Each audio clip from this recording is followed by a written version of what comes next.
tenemos al profesor Javier Lich, profesor de la Escuela de Informática y profesor también de la Universidad de Comillas, donde ha dirigido durante un buen número de años la Cátedra de Ciencia y Religión. Y la presentación la va a hacer un catedrático de la Universidad Complutense, el profesor Fernando Sols, que es además miembro colaborador de nuestro grupo de investigación Ciencia Razón y Fe. Pues nada, muchas gracias.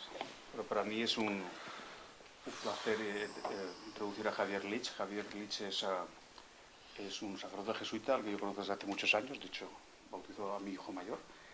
Y es actualmente director de la Cátedra de Ciencia, Tecnología y Religión en la Universidad Pontificia de Comillas, en el ICAI. Es también profesor en la Facultad de Informática de la Universidad Complutense. Ha sido profesor en la Facultad de Matemáticas también de la Universidad Complutense. Tiene una dilatada trayectoria académica. Él estudió filosofía en la Facultad de San Francisco de Borja, en Sant Cugat del Vallès, cerca de Barcelona. Estudió, y obtuvo la licenciatura. Se licenció también en matemáticas por la Universidad de Zaragoza. Tiene también una licenciatura en teología por la Universidad de Frankfurt. Y también tiene otra licenciatura en unos estudios de lógica que hizo, se especializó en la Universidad de Freiburg. Es doctor en matemáticas por la Universidad Complutense de Madrid. Ha sido también profesor en la Universidad Autónoma de Madrid. Su faceta como matemático y como teólogo es muy amplia y muy dilatada. Y como jesuita pues también ha ejercido labores pastorales prolongadas, como por ejemplo fue asistente eclesiástico de las comunidades de vida cristiana en el ámbito de España. Y también cabe destacar pues que entre los muchos cargos y responsabilidades que ha tenido, pues que ha sido durante varios años coordinador de un grupo que se llama Jesuits in Science. Es un grupo internacional de jesuitas que están en el mundo de la ciencia, que se reúnen de vez en cuando y se coordinan. Y bueno, su especialidad es lógica dentro de las matemáticas, y está interesado, aparte de los aspectos técnicos de la lógica, pues también las cuestiones metafísicas de la lógica, y en particular recientemente ha escrito un libro sobre matemáticas y religión que forma la base un poco de la charla que va a dar hoy, y seguro que va a ser de mucho interés para todos. Muchas gracias. Bueno, ¿cuál coges tú?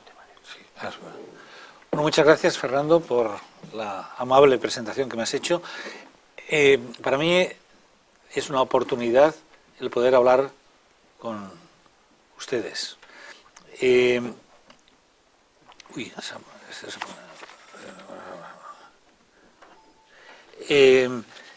Mi área, lo que yo he estudiado más seriamente son los fundamentos de la matemática, que lo estudié en 3 años que estuve en Freiburg, en Breisgau, siendo ya matemático. Eso es mi área. Sin embargo, por mi tradición filosófica, por mi dedicación como jesuita, estoy muy interesado por la teología y por la filosofía. Entonces, es un poco osado lo que voy a decir, pero yo creo que desde donde mejor puedo hablarles es desde el lenguaje. Yo creo, la idea básica que voy a expresar en este comentario es que el lenguaje es muy importante para el entendimiento entre la ciencia y la religión. Muchos problemas son problemas del lenguaje, y son problemas del lenguaje porque aquí estamos hablando de lo que veremos después, 2 o 3 lenguajes básicos distintos. Y aquí en el libro hablo del lenguaje del signo y del símbolo, con lo cual hablo de 2 tipos de lenguaje. El lenguaje del signo es el lenguaje de la ciencia, y el lenguaje del símbolo es el lenguaje de la metafísica y de la religión. Yo distinguiré entre metafísica y religión. La metafísica es donde nosotros buscamos, sobre todo como hombres, que nos planteamos las últimas preguntas, y en la religión no solamente buscamos, que también buscamos, sino que encontramos una respuesta por parte de Dios. Bueno, pues voy con esta pequeñísima introducción y agradeciendo mucho de la ocasión que me habéis dado de hablaros, voy a hablar algo de este tema. Como punto de partida de esta charla distinguiré entre la cantidad de información, hoy en día se habla mucho de información, y los distintos significados que puede tener esa cantidad de información. Y además las valoraciones personales de esos significados. Supongamos, por ejemplo, que tenemos una furgoneta llena de libros, elegidos al azar, y queremos guardar en un dispositivo electrónico, un pendrive, la información contenida en los libros que llenan la furgoneta. Para ello, con ayuda de un procesador de texto, traducimos a bytes la información contenida en todos los libros y la guardamos en el pendrive. Esa información reproducida en bytes puede ocupar aproximadamente 1 gigabyte de memoria del pendrive.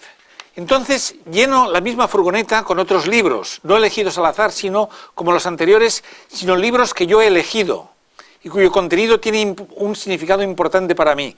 Si reproducimos electrónicamente en bytes la información contenida en esos libros, continúa ocupando aproximadamente 1 gigabyte de memoria. La cantidad de información no ha variado, pero el significado de esa nueva información y el valor que tiene su significado para mí han cambiado radicalmente. Traducida a bytes, la cantidad de información que cabe en la furgoneta llena de libros es la misma en cualquiera de los dos casos, independientemente de su significado y de la valoración personal que yo haga de ese significado. Sin embargo, los libros importantes para mí, con los cuales he llenado la furgoneta la segunda vez, tienen un significado y una valoración personal muy superior que los libros elegidos al azar. Medir la cantidad de información es técnicamente mucho más fácil que medir los significados y las valoraciones de esa información que tienen para una persona concreta. La cantidad de información la puedo medir en bytes. Los significados y las valoraciones son mucho más complejas de medir. La cantidad de información es un dato objetivo, externo de mis motivaciones y valores personales, mientras que los significados de esa información pueden tener un valor interno para mi persona, que afecta a mi identidad personal. Una información dada puede tener distintos significados posibles, y esos significados pueden tener a su vez distintos valores para mí. Los distintos valores los conozco por las motivaciones personales que esa información y su significado producen en mí. El valor de un significado indica cómo dicho significado nos afecta personalmente, nos transforma.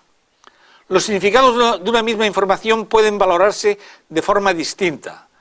Veamos un ejemplo sencillo. Supongamos que tenemos un programa informático bien escrito y un programa informático mal escrito. El segundo programa puede ser correcto, pero tiene fallos de programación que lo hacen oscuro. El programa malo tiene un valor muy relativo para un profesor de informática. Le puede servir, por ejemplo, para explicarlo en clase como ejemplo de programa malo, pero el programa bueno puede ser, por lo contrario, de gran utilidad y valor teórico y práctico. Cuando decimos que un programa es bueno o que es malo, estamos valorando el significado de ese programa. Esa valoración puede ser importante para un ingeniero informático, pero como veremos, hay otros niveles de valoración del significado más internos y más profundos. Valores y lenguaje. Los distintos lenguajes con los que almacenamos la información y transmitimos el significado y la valoración de una información están asociados a distintos lenguajes con los cuales transmitimos la información. Por ejemplo, el lenguaje de los bytes es un lenguaje elemental que consta solo de ceros y unos y solo puede transmitir el significado elemental de la cantidad de información que se almacena. La valoración del significado de los bytes es muy sencilla. Podríamos decir que el lenguaje de los bytes solo mide la cantidad de información, pero no mide la calidad. Los lenguajes de programación pueden dar nuevos valores añadidos a la información de los bytes. Por ejemplo, un lenguaje de verificación de programas puede expresar si un programa dado produce el output deseado dado un input. Pero volviendo a los lenguajes en los cuales estaban escritos los libros que he colocado en el interior de la furgoneta y a los cuales nos referíamos en el ejemplo del comienzo, esos lenguajes permiten que los libros de la segunda furgoneta tengan mucho más valor para mí. Los libros están escritos en lenguajes como el español, el inglés o alemán, que pueden tener significados mucho más complejos que valorar los significados de los lenguajes de los bytes y los significados de los lenguajes de programación. Estos significados pueden tener valoraciones que pueden ser profundamente personales, porque pueden afectar profundamente a mi persona. Los lenguajes de la ciencia y la religión. En esta charla quisiera comparar e interrelacionar los valores y los significados de los lenguajes de la ciencia y la religión. Esos valores y significados son distintos porque son consecuencia de dos modos de mirar y experimentar la realidad. El modo científico y el modo religioso de acercarse, mirar a la realidad e interactuar con ella están interrelacionados, pero son distintos. Quiero insistir en esa interrelación y en esa diferencia. La mirada científica hacia la realidad puede metodológicamente aislarse y de algún modo encerrarse en sí misma. Puede negar el valor de otras miradas. La mirada religiosa, por otra parte, necesita ser amplia y global. Necesita entrar en diálogo con las otras posibles miradas y en particular con la mirada científica. Voy a decir una palabra sobre el libro Matemáticas y Religión, nuestros lenguajes del signo. En el libro Matemáticas y Religión, nuestros lenguajes del signo y del símbolo, comparo los lenguajes de la ciencia y los lenguajes de la metafísica y la religión. Llamo lenguajes del signo a los lenguajes de la ciencia y lenguajes del símbolo a los lenguajes de la metafísica y la religión. Allí planteo la diferencia y el encuentro entre el significado de esos dos tipos de lenguaje. El significado semántico de los lenguajes del signo está definido por modelos formales, intentamos al menos. Es público, una palabra que me gusta mucho. Es decir, es igual para todos, independiente de las culturas en las cuales lo expresemos. La traducción de un libro de matemáticas al chino no le afecta lo más mínimo. Los lenguajes del símbolo tienen además un significado personal y comunitario y se presentan de algún modo inculturados, insertos en una cultura, es decir, el proceso de traducción del significado de los lenguajes del símbolo de una cultura a otra no es automático. Necesita recorrer una etapa de adaptación. Planteo esa diferencia entre los lenguajes del signo y del símbolo porque en mi vida me he encontrado con algunos científicos que tienen dificultades en expresar su fe religiosa por no poder salir metodológicamente del lenguaje del signo. De los lenguajes del signo en los cuales están insertos por la metodología científica. Personalmente creo que hay un camino que lleva de los lenguajes del signo a los lenguajes del símbolo y viceversa. Hay un camino que lleva de los lenguajes del símbolo a los lenguajes del signo. Pero entre los lenguajes del signo y del símbolo hay un salto que yo le llamo salto metafísico, porque es que va más allá, en el sentido de que va más allá de la ciencia. En el libro quiero iniciar una conversación acerca de los lenguajes del signo y los lenguajes del símbolo porque creo que puede ayudarnos a dar ese salto metafísico, o al menos nos puede ayudar a clarificar muchas cuestiones relacionadas con ese salto metafísico. El libro quiere ser un comienzo de una conversación con creyentes, con agnósticos y con ateos sobre esos dos lenguajes del signo y del símbolo. El libro es breve y hay muchas cosas que se pueden decir acerca de los lenguajes de la ciencia y los lenguajes de la religión que no están dichos. Además del mero planteamiento de los lenguajes de la ciencia y la religión como lenguajes del signo y del símbolo, hay muchos otros aspectos que me gustaría poder matizar y explicar. Y agradezco mucho a Javier Sánchez Cañizares que me haya invitado a hablar en este seminario.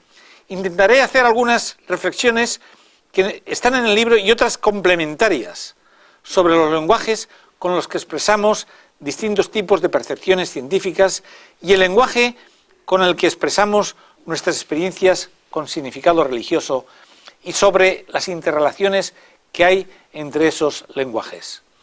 3 miradas a la realidad. Aunque hablo solo de 2 tipos de lenguaje, del signo y del símbolo, cuando hablo del lenguaje del símbolo me refiero a 2 modos de mirar la realidad. Hay un modo metafísico y un modo religioso de mirar la realidad.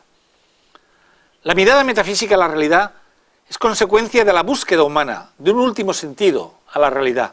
Búsqueda que yo creo que es inevitable, como veremos, saldrá en algún momento.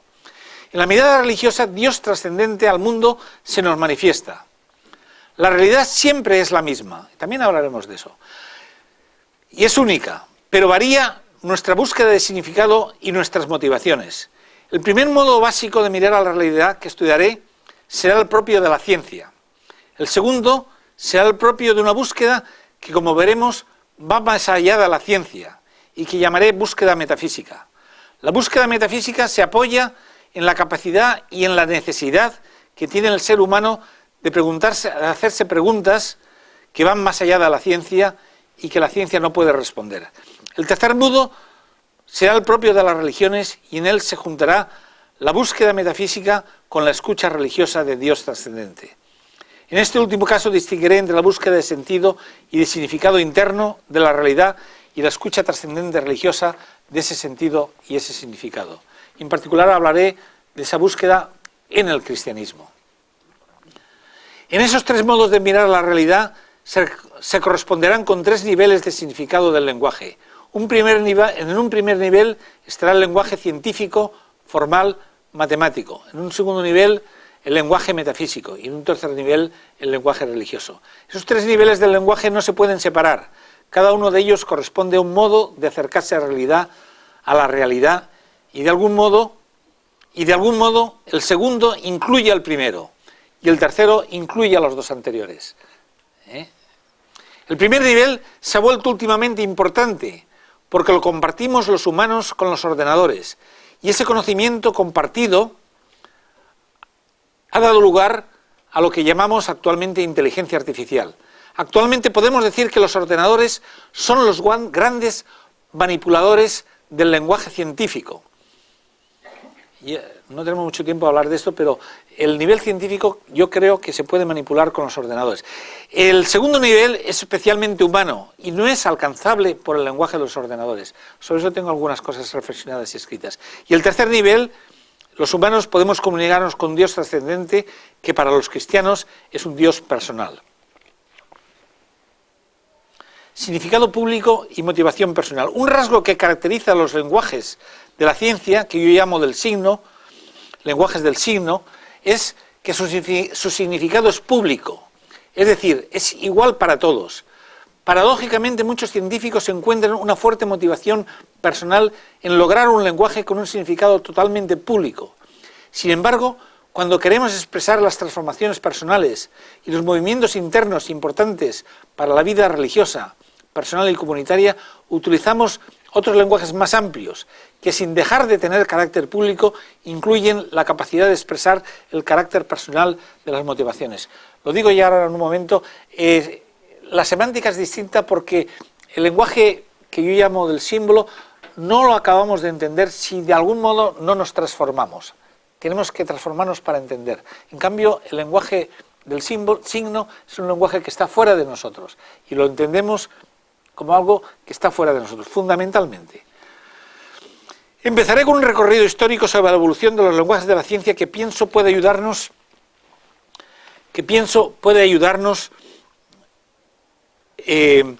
a comprender mejor qué entendemos actualmente por lenguaje científico y sobre todo cuál es para nosotros actualmente el significado de los lenguajes de la ciencia. El significado de los lenguajes de la ciencia ha adquirido históricamente ciertas cualidades que lo caracterizan actualmente y la valoración caracterizan también la valoración que merece dicho significado, personalmente y socialmente.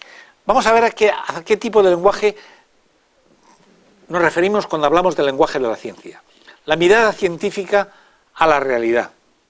Evolución histórica. La ciencia ha evolucionado y continúa evolucionando históricamente.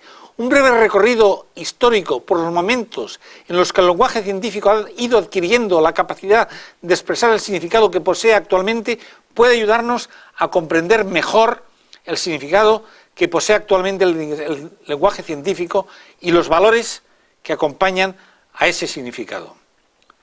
Racionalidad deductiva, es el primer paso.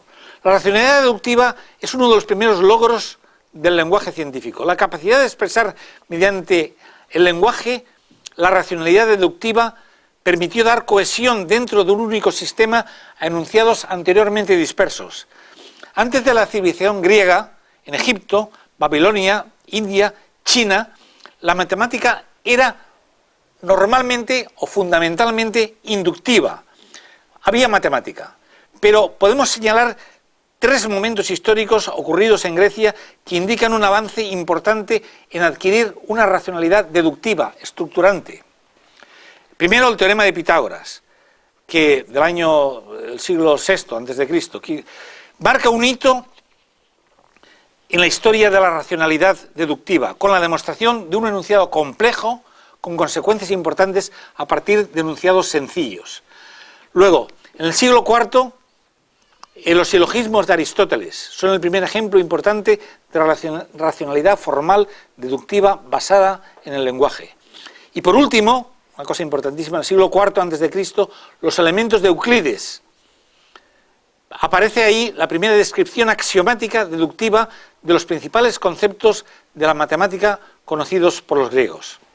Eso fue un primer logro. La matemática como lenguaje de la ciencia, otro gran logro histórico. El uso de la matemática como lenguaje de la ciencia permitió enunciar leyes empíricas en un lenguaje matemático totalmente público. Al usar la matemática como lenguaje, la ciencia adquirió un carácter público y transcultural. El uso de la matemática como lenguaje marcó el comienzo de lo que actualmente llamamos ciencia moderna, que permitió pasar de la física de Aristóteles a la física moderna de Galileo, Newton, Leibniz, etcétera, etcétera. Otro momento histórico de avance radical, la lógica formal matemática. En el año 1879, Gottlob Frege, publica el Begriffsschrift, conceptografía, en el que desarrolla un lenguaje formal por primera vez en el que puede expresarse cualquier deducción matemática.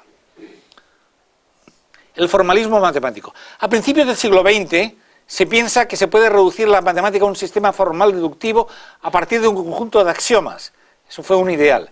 El programa matemático de Hilbert proponía demostrar las propiedades de completitud, consistencia y decidibilidad de ese gran sistema matemático. En 1931, que es el ideal mecanicista... En 1931, Kurt Gödel demuestra que cualquier sistema de la aritmética que fuera consistente no podía ser completo. Vamos a ver, hay un ejemplo que me gusta mucho y es Hilbert quería encender la luz y ver todas las matemáticas. Y a mí me gusta es que en las matemáticas sabemos desde Gödel que estamos en un cuarto oscuro donde solamente podemos iluminar parte del cuarto. Pero no tenemos un sistema de axiomas, es todo más complejo, pero esta es una idea básica. No tenemos un sistema de axiomas que nos dé la luz y podamos ver todo lo que queremos. En el año 1936, Turing, mediante la máquina de Turing y Church, mediante el lambda cálculo, equivalente a la máquina de Turing, formalizan los procesos mecánicos de deducción. Bueno, con esto tenemos un ideal mecanicista del lenguaje. La aplicación de la racionalidad deductiva a todas las ciencias hizo concebir la idea de crear un sistema universal de conocimiento controlado por un lenguaje formal que regulase los procesos mecánicos de deducción. Leibniz ya planteó ese ideal mecanicista, ya vislumbrado anteriormente por el científico y teólogo Ramón Llull. En el siglo XX, Turing y Church demostraron que no se podía crear un único sistema de lenguaje formal que decidiese todos los procesos mecánicos que terminan. Esto está relacionado con el teorema de Gödel. Esto viene a decir que no podemos tener un único sistema, con lo cual sepamos todo lo que es verdad en matemáticas. Alan Turing, el conocido informático teórico inglés, dio una famosa conferencia el 20 de febrero del 47 en la London Mathematical Society. En esa conferencia dijo: se ha dicho que los equipos informáticos solo pueden llevar a cabo procesos para los cuales están programados. Eso es cierto en el sentido de que si hacen algo distinto de aquello para lo cual están programados, entonces cometen un error. También es cierto que la intención de la construcción de esas máquinas es en primer lugar que cumplan una tarea exacta, haciendo tan solo los trabajos para los que han sido programados, de tal modo que el usuario de la máquina pueda en principio controlar completamente en todo momento lo que está pasando. Hasta el presente solo se han utilizado este tipo de máquinas. Actualmente, en el año 1946, hay ya máquinas que aprenden y se autoeducan, modificando su propio programa. Turing, como profeta de los cambios que iban a ocurrir en la informática, continuó diciendo en su conferencia: supongamos que hemos creado una máquina con un cierto programa inicial, construido de forma que si se presenta una buena razón, el programa pudiera modificarse a sí mismo. Uno puede imaginar que después que la máquina haya estado operando algún tiempo, puede ocurrir que el programa inicial se haya alterado de tal modo que no sea reconocible. En tal caso, se tendría que admitir un progreso de la máquina que no estaba previsto cuando se escribió el programa original. Sería como un alumno que ha aprendido mucho más que su maestro, pero que ha añadido mucho más, ha añadido mucho más por su propio trabajo. Cuando esto sucede, creo que uno está obligado a considerar que una máquina es inteligente. Las máquinas son inteligentes, lo mismo que son los seres humanos inteligentes, y en gran parte de la inteligencia la compartimos los humanos con las máquinas. Esa inteligencia que compartimos los seres humanos con las máquinas tiene limitaciones radicales al mismo tiempo que tiene posibilidades ilimitadas. Limitaciones y posibilidades de las decisiones mecánicas. Hablemos primero de las limitaciones. Turing conocía perfectamente los teoremas de incompletitud de los sistemas formales y en esa misma conferencia dijo a continuación: yo diría que debemos jugar limpio con las máquinas, permitiéndole dar respuestas incorrectas. En otras palabras, si se espera que una máquina sea infalible, entonces no puede ser también inteligente. Hay varios teoremas matemáticos que dicen casi exactamente eso, dice Turing. Turing se refiere a la incompletitud de los sistemas formales. La información tecnológica tiene límites para las máquinas y para los humanos. Junto con esos límites de la información tecnológica tiene capacidades cuyos límites no conocemos. Los sistemas tecnológicos son incompletos, pero pueden continuar creciendo y efectivamente continúan creciendo como pozos de conocimiento cuyo límite no conocemos. Turing nos lo recuerda cuando dice en la misma conferencia: estos teoremas no dicen nada de cuánta inteligencia puede mostrar una máquina, si no tienen ninguna pretensión de infalibilidad. La capacidad de interacción entre la mente humana y el ordenador crece actualmente y previsiblemente continuará creciendo. La mente humana y el computador. La revolución informática ha hecho que los seres humanos compartamos cada vez más con los ordenadores los lenguajes matemáticos formales de la ciencia, que antes considerábamos exclusivamente humanos. Como veremos, históricamente los humanos utilizamos los lenguajes matemáticos formales antes de la revolución informática. La revolución informática ha mostrado que en algunos aspectos los ordenadores usan mejor esos lenguajes que nosotros. Tienen, por ejemplo, mayor capacidad de cálculo. Como consecuencia del hecho de compartir con los ordenadores el lenguaje matemático formal con el que expresamos las observaciones y las teorías científicas, los humanos compartimos cada vez más nuestra actividad científica con los ordenadores. Sin embargo, tal como me gustaría mostrar en este artículo, en esta conferencia, existe otro lenguaje humano cuyo significado va más allá de lo formal y que no podemos compartir los humanos con los ordenadores. Ese lenguaje cuyo significado más allá de lo formal es el lenguaje que usamos los humanos para expresar nuestra búsqueda de sentido interior, búsqueda que llamaré metafísica, y también lo usamos en nuestra capacidad de búsqueda y escucha religiosa. Significado y valores de la universidad. Antes de pasar a la búsqueda metafísica y búsqueda y escucha religiosa, voy a hablar del significado y los valores de la mirada científica y del lenguaje científico. Creo que hay unos valores, no tengo tiempo de desarrollarlo ahora, en la matemática hay unos valores que luego si tenemos tiempo hablaremos de ello, que es la consistencia del lenguaje, que es un valor que nos viene dado. Que es que en la informática podemos crear sistemas formales muy complejos, muy distintos, muy desde la raíz, pero siempre los sistemas formales, si valen, tienen que ser consistentes. Otro carácter del lenguaje formal matemático es su carácter público, que es igual para todos. Es un núcleo del lenguaje que podemos transmitir, que todo el mundo puede entender del mismo modo. Y otro que se me ocurre, de los elementos esenciales, es la estructuración lógico-deductiva del lenguaje. Pero vamos a poner una mirada metafísica a la realidad que va más allá de la ciencia. Llamo metafísicos a los lenguajes que utilizamos para responder a preguntas que quedan abiertas y que la ciencia deja sin respuesta. Estas preguntas que no tienen una respuesta científica las llamaré metafísicas. Las ciencias de la naturaleza plantean cuestiones metafísicas, pero no pueden responderlas. Plantean las preguntas. El nombre de la metafísica...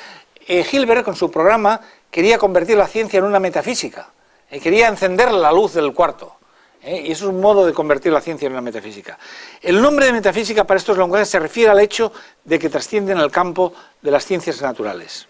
Ejemplos de preguntas metafísicas. La primera pregunta metafísica, voy a poner algunos ejemplos, proviene de las limitaciones inherentes a los lenguajes formales.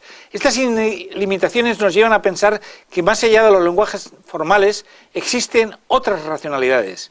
Podemos hacer coincidir los límites de la racionalidad con los límites de nuestros lenguajes formales, y si no podemos limitar de ese modo nuestra racionalidad, ¿en qué lenguaje podemos expresar la racionalidad no formal externa a los lenguajes formales?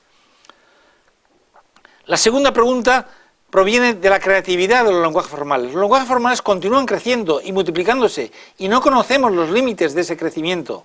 ¿De dónde proviene la actividad creativa y poética de los lenguajes formales? ¿Son los lenguajes formales un cáncer de nuestro pensamiento que crece sin control externo y que no sabemos hacia dónde va? Además de estas, hay otras preguntas más directas y explícitamente metafísicas que la ciencia no puede responder. Por ejemplo, ¿por qué es la realidad inteligible? Hay un premio Nobel de Física, Wigner, creo que se llama, ¿no?, que dice que es un misterio que la realidad sea inteligible, que podamos aplicar las matemáticas a la realidad.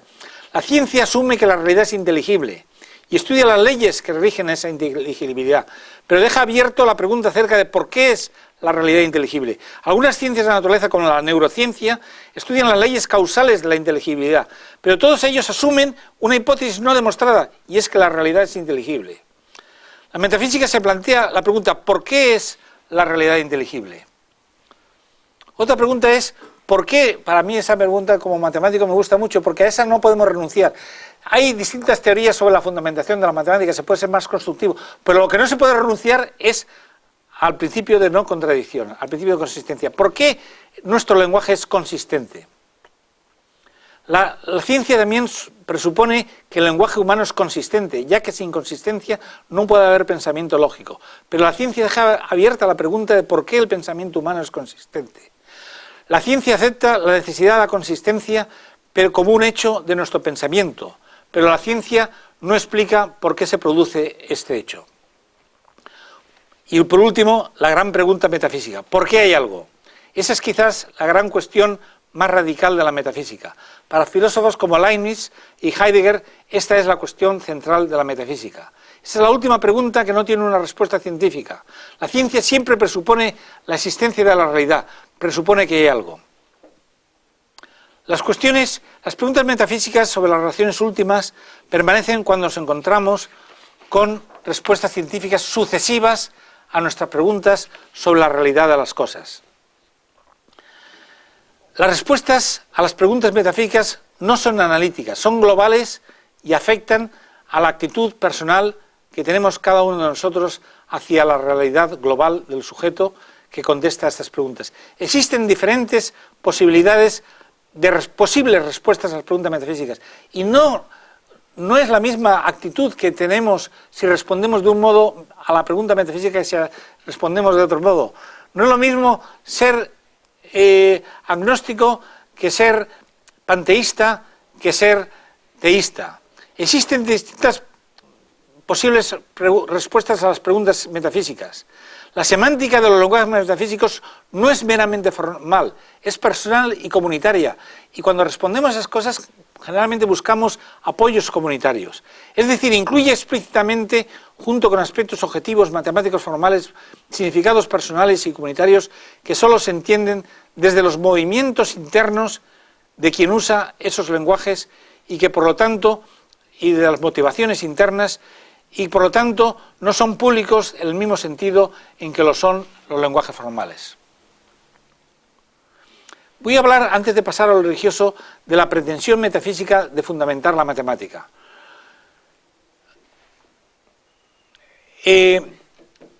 Cuando decidí usar la palabra lenguaje del signo para referirme al lenguaje de la ciencia, pretendía usarla con el significado que le daba Hilbert, cuando pretendía fundamentar la matemática. Para Hilbert, un signo debe existir y su existencia se nos manifiesta de un modo inmediato. Es algo que, en un sentido platónico, en ese sentido. De un modo intuitivo, como algo que no puede ser reducido a otra cosa. Hilbert pretendía fundamentar la matemática explicándola por medios finitos a partir de signos, cuya existencia se nos muestra de un modo inmediato. Por ejemplo, si escribo el enunciado 2 más 2 igual a 4, puedo reducir el significado de ese enunciado a los signos 2, 4, más e igual. Y el significado de esos signos es intuitivamente claro y no necesita ser reducido a otra cosa. Hilbert pretendía fundamentar la matemática en la claridad de signos básicos. Según la concepción de Hilbert, toda la matemática se podía deducir por métodos finitos, claros, a partir de un conjunto de axiomas evidentes. El significado semántico de los signos matemáticos es claro y unívoco. La matemática usada como lenguaje permite una mirada unívoca a la realidad. El ideal de Hilbert era reducir la matemática a deducciones mecánicas y unívocas. Ese ideal se ha demostrado que no es posible de alcanzar, sobre todo Gödel y Turing son famosos en esto, por el método matemático, pero el método matemático continúa siendo mecánico y unívoco. La matemática continúa siendo mecánica y unívoca. La diferencia es que sabemos que hay una pluralidad de sistemas mecánicos y unívocos. Sabemos que no podemos reducir la matemática a un único sistema mecánico y unívoco. Pero la matemática continúa creciendo y cada vez sabemos más. Cuando Hilbert quería reducir la matemática a un único sistema, dijo, famoso, nosotros debemos saber y nosotros sabremos. El día anterior a que pronunció Hilbert, el día anterior, esto es un dato histórico, a que pronunció esa famosa frase en 1930, en el mitin anual de la Sociedad de los Científicos y Físicos Alemanes, Kurt Gödel, en una sesión de la conferencia de epistemología, anunció de un modo tentativo la primera expresión de su teorema de incompletitud. O sea que el mismo día... Bien.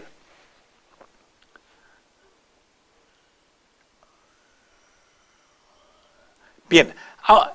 Los teoremas de incompletitud de Gödel afirman que la pluralidad de sistemas formales, que los sistemas formales no son plurales, eso no menoscaba el trabajo de los matemáticos, simplemente les da una nueva perspectiva. Uso la palabra símbolo, ahora usaré la palabra símbolo para referirme a cosas que no se pueden expresar en un lenguaje matemático. En el libro de la ciencia y religión hablo como de dos miradas no simétricas a una misma realidad. El significado de la palabra no simétrico también merece una pequeña explicación. En primer lugar, cuando digo que las miradas no son simétricas, me refiero a que son dos miradas distintas. Cuando miramos la religión desde la ciencia y los matemáticos encontramos algo distinto, porque la matemática no puede expresar, al menos en todos sus aspectos, lo que afirma la religión. En las matemáticas hay algo que puede tomarse como absoluto, y hay muchos matemáticos que piensan que es absoluto. Visto esto teológicamente, podemos decir que son como centellas de Dios, que están presentes en la matemática. La discusión acerca de si hay algo absoluto en la matemática es larga, es la discusión acerca del platonismo.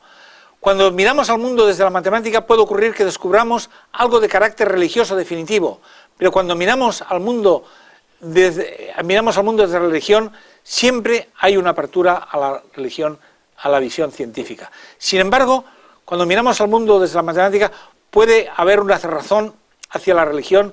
De hecho, hay matemáticos que son agnósticos, ateos, y no podemos juzgar su valía matemática por sus creencias religiosas. La mirada al mundo de las matemáticas puede cerrarse a la mirada al mundo de la religión. Sin embargo, creo que no es posible cerrarse a la mirada al mundo de la religión no es desde la mirada al mundo de la religión a la mirada al mundo de las matemáticas. Las matemáticas y la religión son dos visiones de la realidad. Evidentemente, la visión religiosa de la realidad refiere a la realidad de Dios. Es decir, además de hablar de Dios, habla también de la realidad como referida a Dios. Quiero insistir en que la ciencia tiene una capacidad metodológica de encerrarse en sí misma. Sin embargo, la religión no puede encerrarse en sí misma, necesita abrirse al mundo de la ciencia. Vamos a hablar, por último, de la mirada... todavía... ¿Puedo hablar? En 10 minutos termino. La mirada científica y el compromiso humano con la realidad. La mirada propia de la ciencia es una mirada no comprometida. Un poco duro esto que digo. La mirada no comprometida, permite actuar en favor del desarrollo, pero no me permite una mirada ética sobre la realidad.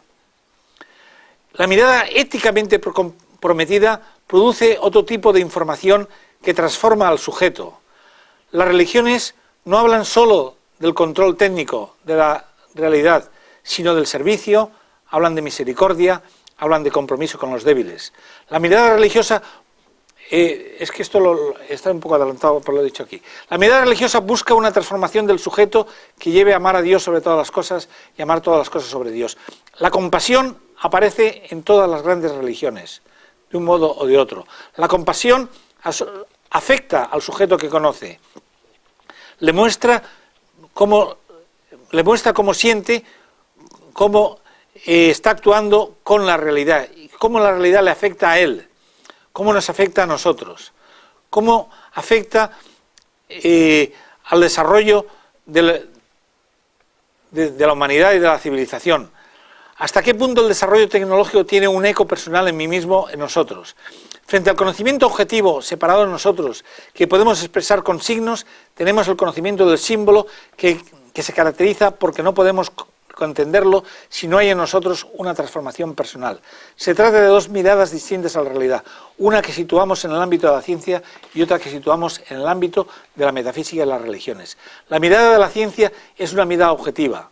La mirada que se sitúa en el ámbito de la metafísica y las religiones es una mirada que se compadece, que es sensible con el objeto que tiene delante, que no lo objetiva totalmente. Esta mirada es común a todas las religiones. Bueno, voy a pasar a la mirada religiosa.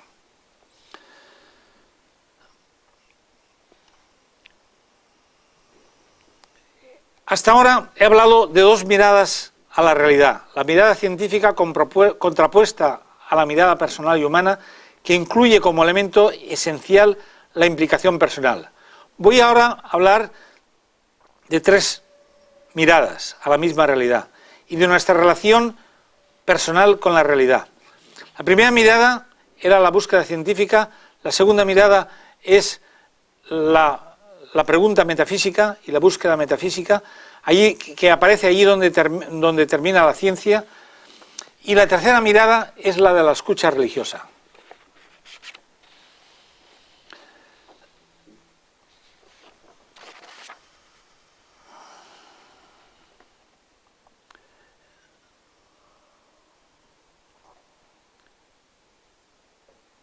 En la religión hay un elemento muy importante de escucha. Estamos hablando del lenguaje y al hablar de la escucha tenemos que hablar de algún modo del silencio, y eso puede ser chocante. Pero yo diría que sin silencio no hay religión, porque sin silencio no hay escucha radical, no hay escucha al nivel metafísico. El silencio y la escucha no se pueden separar de la palabra. Sin silencio no hay ningún tipo de conocimiento. Tampoco hay conocimiento matemático, pero el silencio se hace presente de un modo especial en la religión. Entre los científicos que se han dedicado al mundo de la ciencia y de la religión, se repite la palabra, está incluso de moda, la palabra kenosis.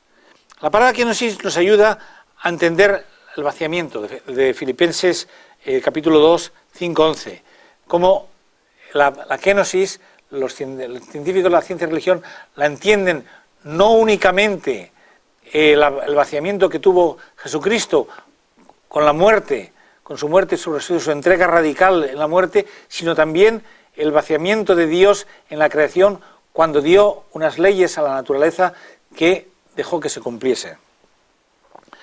La palabra kenosis nos puede ayudar a entender el mundo como creación. Hay un vaciamiento de Dios en la encarnación y hay un vaciamiento de Dios en la creación y en el estudio empírico de la creación. Dios se oculta a los hombres para que seamos libres. Muchas veces exigimos un Dios que se nos manifieste empíricamente. Ese Dios nos quitaría la libertad de seguirlo en la fe. Dios se oculta para dejar que aparezca la libertad del hombre. Conocemos las leyes evolutivas del mundo como creación. Dios no actúa directamente normalmente, actúa a través de las leyes evolutivas. Dios no actúa evitando el mal, Dios deja al hombre libre de hacer el mal. Otros aspectos, bueno, quiero terminar, vamos a ver,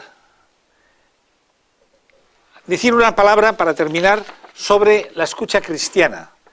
La escucha cristiana está basada en la contemplación, en el conocimiento, sobre todo, de la persona de Cristo. Pero está basada en un conocimiento interno de la persona de Cristo. Eso es fundamental, porque cuando seguimos a Cristo sabemos que podemos equivocarnos y tenemos que conocer internamente a la persona de Cristo. Y en eso está basada la búsqueda cristiana. Y ese conocimiento es un conocimiento discernido, buscar quién es realmente Cristo. Y ya para terminar, voy a hacer una referencia a los ejercicios de San Ignacio, en los cuales los ejercicios de San Ignacio se repite mucho la búsqueda. El que hace ejercicios está continuamente buscando y hace muchas preguntas. Pero hay un momento también en la persona que busca, hay un momento de escucha. Y el que escucha, tradicionalmente, lo que busca es una señal de Dios que confirme su búsqueda. Busca una señal. Una señal es un modo de hablar. Cuando decimos señal, estamos diciendo palabra. Pero es una palabra no en el sentido más empírico de la palabra, más matemático, más formal de la palabra. Es una señal que nos indica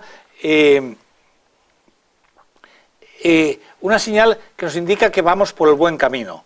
Y una señal de que nuestra transformación del corazón es la auténtica, es la que nos pone en contacto con la palabra que se nos dice. Cristo es para el cristiano la palabra de Dios. Voy a terminar citando a Kolbenbach, que fue un general nuestro, que dice: Dios y el hombre se hacen señas, el hombre con palabras humanas, Dios actuando en el corazón del hombre, por medio de movimientos y mociones.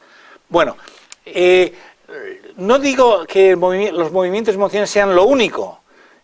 La palabra es muy importante para el discernimiento, la comunicación humana es muy importante para el discernimiento, la comunicación eclesial es muy importante para el conocimiento, pero en el fondo hay una transformación personal y una transformación comunitaria que están en el fondo del conocimiento religioso, para mi modo de ver. Bueno, es un poco elemental todo lo que os he contado, es un poco fruto de mi reflexión, un matemático que se ha metido un poquitín a filósofo y un poquitín a teólogo, pero muy poco. Y en estos ambientes puedo hablar de ciencia y religión.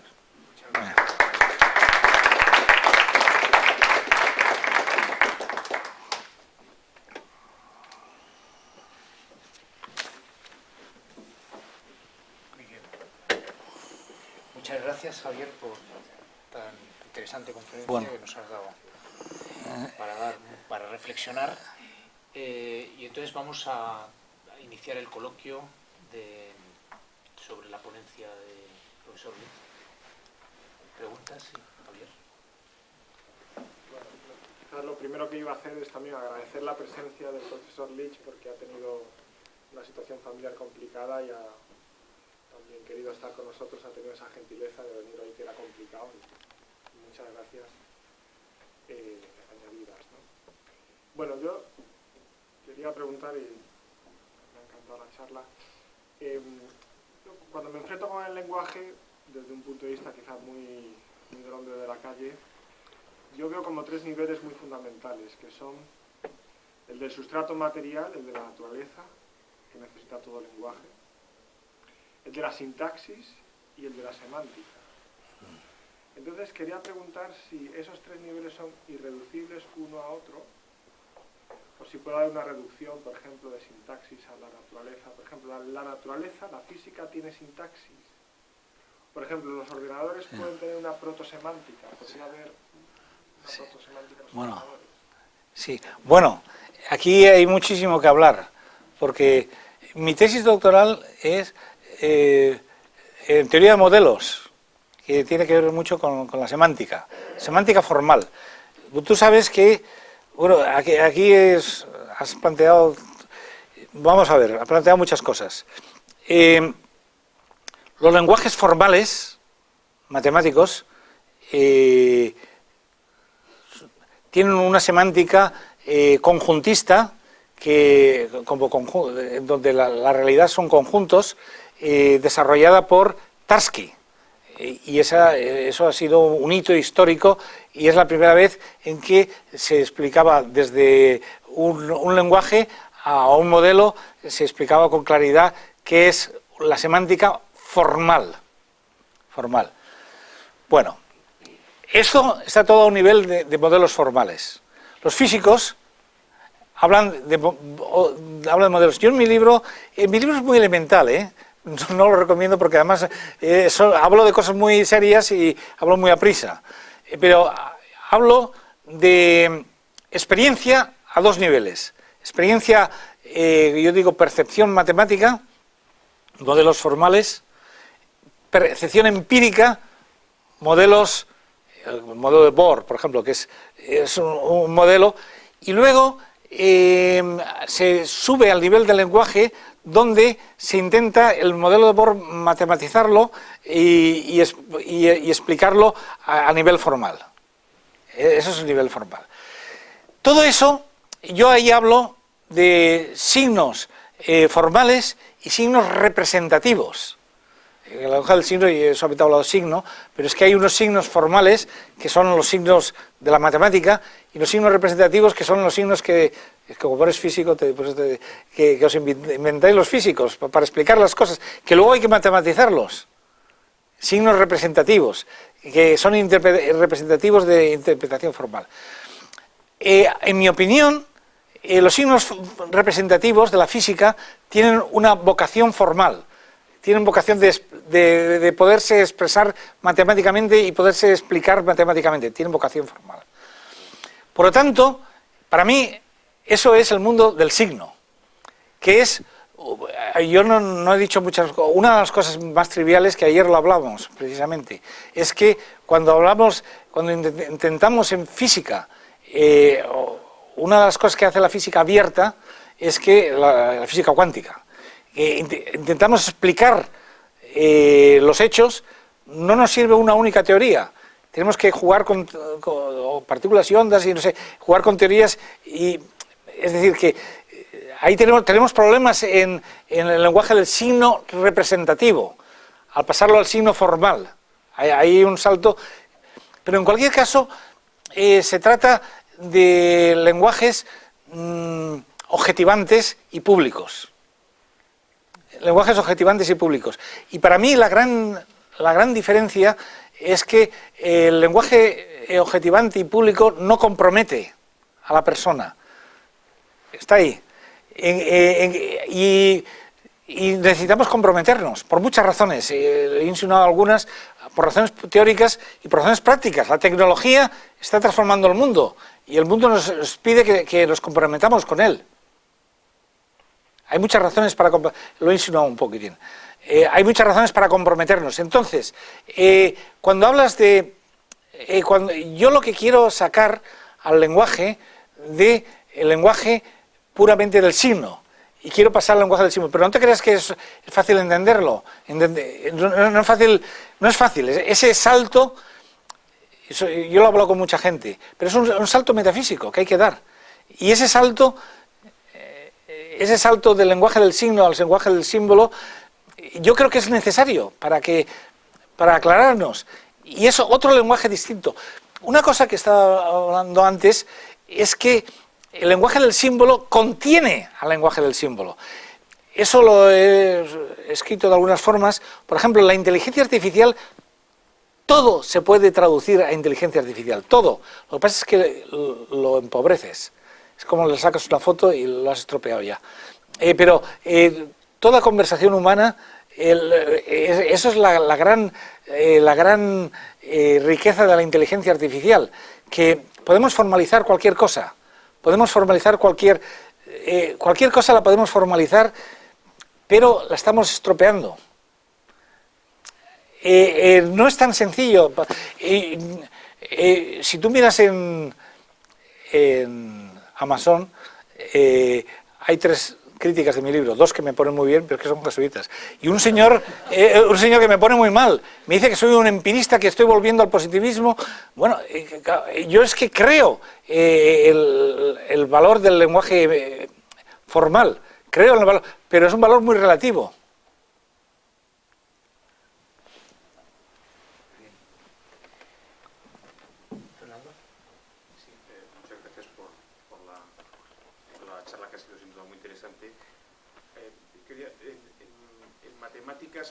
Parece que hay una faceta de las propuestas de Hilbert que se salva, y es la parte mecanicista, en el sentido de que a partir de unas axiomas pues se van derivando teoremas, y la matemática actual sigue progresando en esa dirección. Pero, y buena parte de ese proceso lo podría quizás simular ordenadores. En la práctica probablemente no, porque necesitarían los ordenadores, pues tendrían que probar muchas combinaciones. Sin embargo, la matemática progresa hoy día de manera relativamente mecánica, mucho más rápido de lo que creo que podrían hacer los ordenadores, porque se basa también en 2 estrategias que yo creo que los ordenadores no pueden simular. Una es la intuición y otra es anticiparse al resultado, imaginarse. Eso es extraordinariamente difícil. Los matemáticos no investigan tanto hacer combinaciones con los símbolos, piensan que a dónde quieren llegar. Por cierto, que también se funciona así en las ciencias positivas. También la gente trata de anticipar un poco los resultados para tener una motivación, una dónde va, y si lo encuentra lo confirma, y si no, se pregunta qué falló en su planteamiento. ¿Cómo se funciona? Sí. La matemática también funciona así. Sí. Y luego, otra cosa más sutil es el criterio de importancia. Es decir, ¿por qué la conjetura de Riemann es importante? Pues es un ordenador, sería muy difícil de formular. Bueno, vamos a ver. Yo, la poca investigación que he hecho automatic deduction. Automatic deduction es construir matemáticas con el ordenador. Y se era muy optimista al principio. Se creía que los ordenadores iban a producir... No se es tan optimista actualmente. Los ordenadores, el árbol de búsqueda explota enseguida. El árbol de búsqueda, si tú tienes una serie de axiomas, empiezas a deducir el árbol de búsqueda buscas algo, pues explota enseguida. Entonces, todos los lenguajes ahora son interactivos. Es que en algunas cosas el ordenador es más inteligente que nosotros, es más rápido. En algunas cosas es más rápido, en otras tenemos nosotros la intuición. Yo, una de las cosas que he dicho, que yo me quedo admirado, es ante la consistencia. Otra de las cosas que me quedo admirado es la intuición, pero es que no sabemos lo que es la intuición, porque los ordenadores puedes ponerles heurísticas y pueden buscar, pueden tener heurísticas, con las cuales buscan ya dentro de... los programas actualmente tienen heurísticas, que ya buscan dentro de un campo acotado, y entonces tiene algo más parecido a la intuición. No sabemos lo que es la intuición. Es una capacidad creativa que hay entre nosotros. Pero sí, sería interesante ver cuál es la imagen actual de la matemática. Yo creo que la imagen actual, la que tú decías, yo la complementaría un poquitín, que la matemática actúa deductivamente, pero una cosa que me preocupa mucho es que actúa deductivamente, pero cada sistema es un mundo. Cada sistema es sabemos que no podemos controlar los sistemas desde fuera. Cada sistema es un mundo y podemos crear sistemas nuevos. Pero eso es un cáncer. Eso es un cáncer. Y ese cáncer en el fondo está regulado. ¿Por quién está regulado? Bueno, pues por personas que dicen, este programa es interesante, este programa no es interesante, que es lo que tú decías. Claro, todo eso nos indican que el conocimiento científico está abierto. Hay cosas, es que, ya sé, porque alguna vez lo hemos hablado, te gusta el tema de Gödel. El tema de Gödel en algún aspecto es bueno, pero hay otras aperturas que son más interesantes, porque el tema de Gödel lo único que viene a decir es que tenemos una pluralidad de sistemas, pero entonces nos abre una serie. Lo que es malo es sacar consecuencias metafísicas del tema de Gödel. El tema de Gödel es un tema matemático que ataca a las matemáticas, pero hay otros pensamientos que son mucho más creativos. Eso mismo que tú acabas de decir es mucho más creativo. Como diciendo, ¿qué es la intuición? Es que no sabemos lo que es la intuición. No lo sabemos. Sin embargo, actualmente, como se está desarrollando tanto los robots, y hay robots para todo, y ahora una de las cosas es robots que sienten, que tienen sentimientos, y bueno, que expresan los sentimientos. Bueno, yo aquí lo que he intentado es recorrer un camino que va desde la ciencia y va buscando. Se queda muy corto para llegar hasta la teología, se queda corto el camino. Se queda corto. Bueno, yo creo que eso. Yo no creo que el lenguaje pueda resolvernoslo todo. Tenemos que, de algún modo, iniciar una conversación, que es lo que yo he dicho aquí. Iniciar una conversación, cada uno la inicia desde donde está. Iniciar una conversación, eso es muy actual también. Iniciar una conversación donde veamos que nos podemos comunicar. Y entonces tenemos que acudir a un único lenguaje, no nos va a servir. Me parece. Bueno, primero felicitarle, la verdad que me ha parecido una conferencia interesantísima y además interdisciplinar, ¿no? O sea, que hoy en día que se habla tanto de la interdisciplinaridad y aquí había una prueba palpable, ¿no? Porque hablaba de matemáticas, de física, de teología, o sea, enhorabuena. Yo tenía dos preguntas, o sea, no sé, bueno, la primera quizás no sé si entra del todo en lo que ha dicho, pero bueno, seguro que me puede iluminar, porque cuando hablaba del lenguaje de la ciencia, el lenguaje de signos, formalismo, claro, en el fondo hay distintas ciencias, ¿no? Sí. Y entonces, por ejemplo, yo estaba pensando en la biología. Hay mucha gente que trabaja en la matematización de ciertos procesos biológicos, pero en principio cuando uno estudia biología estudia una serie de principios, de unidades conceptuales que son difícilmente, si se puede ver que tienen un fundamento físico-químico, luego, en último término matemático, pero es como muy difícil de reducirlo, ¿no? Sí. Entonces sería mi primera pregunta, ¿por qué cree que hay esa especie como de fallas epistemológicas en la realidad, por ejemplo, en la química, la biología, si es por pura complejidad o eventualmente se podría matematizar? Y luego la segunda es que me ha parecido interesantísimo cuando hablaba de las preguntas metafísicas. Claro, la de Heidegger y Leibniz yo creo que bueno, pues es casi la más clara, pero el tema de la inteligibilidad me ha parecido más interesante, porque yo me preguntaba, claro, uno podría decir que la inteligibilidad en cierto sentido es algo que impone el ser humano. Es decir, que en cuanto se expresa lingüísticamente algo, eso ya todo el lenguaje lleva implícita una inteligibilidad que es la que da el propio lenguaje. Entonces sería la otra pregunta, ¿es la realidad inteligible o es que nosotros necesitamos verla? Porque a veces no es inteligible. De hecho, muchas veces pues hay fenómenos que son inteligibles. Sería un poco perder... Sí, bueno, vamos a ver por partes, porque la inteligibilidad ha sido muy interesante. Y la primera, tal como lo he entendido yo, es niveles científicos. Bueno, esto es un tema, y sobre todo cuando entra los niveles biológicos y de la mente, que es otro nivel, me parece. Bueno, yo creo que junto con el ideal de matematización es el reduccionismo de la ciencia a la física. Eso es un ideal.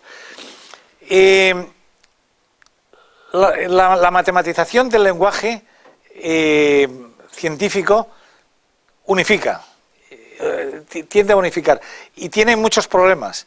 Un problema que es el primero, eso no hay tiempo de explicarlo, pero como es un auditorio inteligente lo entiende muy fácilmente, es el de la finalidad.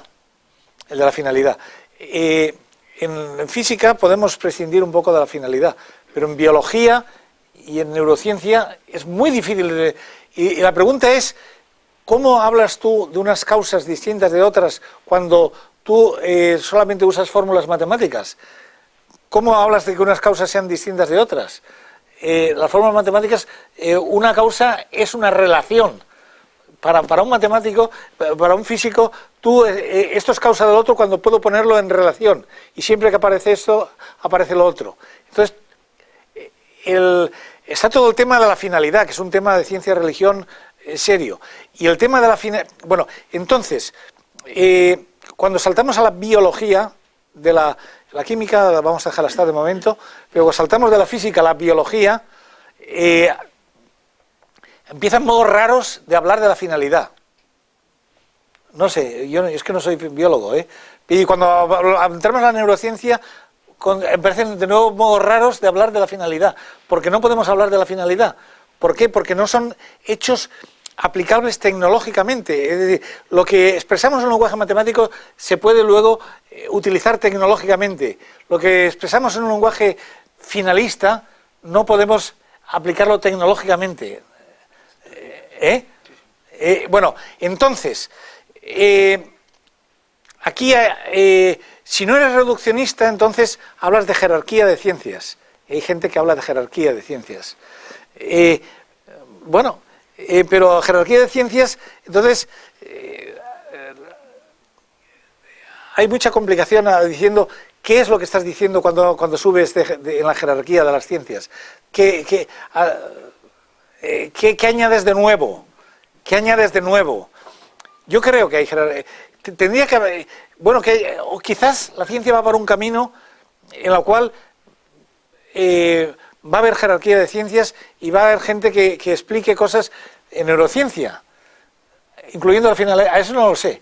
Es que el problema que hay es que si tú metes una jerarquía de ciencias, tú metes un lenguaje que no sea matemático, ya no puedes aplicar tecnológicamente tus conocimientos. Ese es el problema. Y la ciencia es tecnología. Entonces es filosofía eso.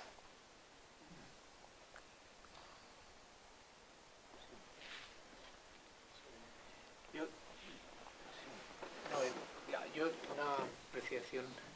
No, yo estaba pensando, me he quedado en varias preguntas que se han hecho. O sea, evidentemente en el lenguaje que has planteado, digamos, que tiene una cierta jerarquización también. Sí. Yo me estaba pensando en algo transversal que permita... Amén. Y entonces ahí me he encontrado, no sé si el lenguaje estético podría ser... bueno, claro, el lenguaje estético sí. aúna el signo y el Sí. signo. Bueno, hay una conexión entre la estética y la religión. Hay conexiones. La liturgia... Pero también tiene una conexión con el signo. Con el signo, sí. Bueno, es que todo tiene... El signo está en la raíz de todo. O sea, el lenguaje, sí, digamos, formal. Sí. Yo creo que está abajo. Está en la raíz. La estética, yo, así para empezar y simplificar, la pondría a nivel de eso que hemos llamado metafísico, más allá de la ciencia. Lo pondría en ese nivel, con muchos matices, porque... Pero la conexión científica es muy amplia también, ¿no? La conexión científica... Con el lenguaje científico es muy amplio. Pero es que yo creo que el lenguaje... inteligencia artificial, hoy, si tú hablas con la gente de inteligencia artificial, ellos creen que lo pueden traducir todo, meterlo todo en el ordenador. Y en algún sentido tienen razón. En algún sentido, todo se puede meter en el ordenador, lo que pasa es que lo matas. Lo puedes meter todo en el ordenador. En algún momento de su intervención ha comentado usted la dificultad que encontraba, de manera experiencial, entre colegas quizá, o en fin, personas dedicadas a las ciencias, la dificultad de dar el paso a la mirada metafísica. Sí. Entonces, simplemente preguntarle, ¿por qué cree usted, o sea, cuáles son las causas están incidiendo Sí. en esa dificultad de pasar a ese plano. Sí, bueno, y yo es un tema que he reflexionado bastante y propongo el diálogo, ese diálogo hay, pero causas. Una es una valoración que probablemente es sobrevaloración de la ciencia y la tecnología. La ciencia y la tecnología son los grandes mitos de nuestra cultura, una valoración. Entonces, está, por ejemplo, el desarrollo de la inteligencia artificial, que lo puede traducir todo, todo conocimiento se puede manipular formalmente, y eso lo hemos descubierto gracias a los lenguajes formales, que pueden manipularlo todo. Pueden manipularlo todo, y entonces estamos en una explosión informática muy grande, estamos ante una fe en la ciencia y en la tecnología muy grande, entonces hace falta un poco de conversión, el mundo de lo estético es la conversión más fácil, es que el mundo es la conversión más fácil. Y mucha gente ¿por qué? Porque el mundo de lo estético no compromete personalmente. Y la conversión normalmente se da hacia lo estético. Y hay muchos científicos, no sé si me están viendo desde muy lejos, pero porque es una cosa que me ha ocurrido pero que pues yo hablando con algunos compañeros diciendo, estoy descubriendo la espiritualidad, pero no religión, no me metas en tus líos de religión, estoy descubriendo la espiritualidad, y es una espiritualidad muy estética. No sé, no quiero decir palabras un poco... Muy bien, pues si no hay ninguna pregunta más, te agradecemos mucho la charla y Muy bien, gracias. tu visita. Muy bien. Bueno.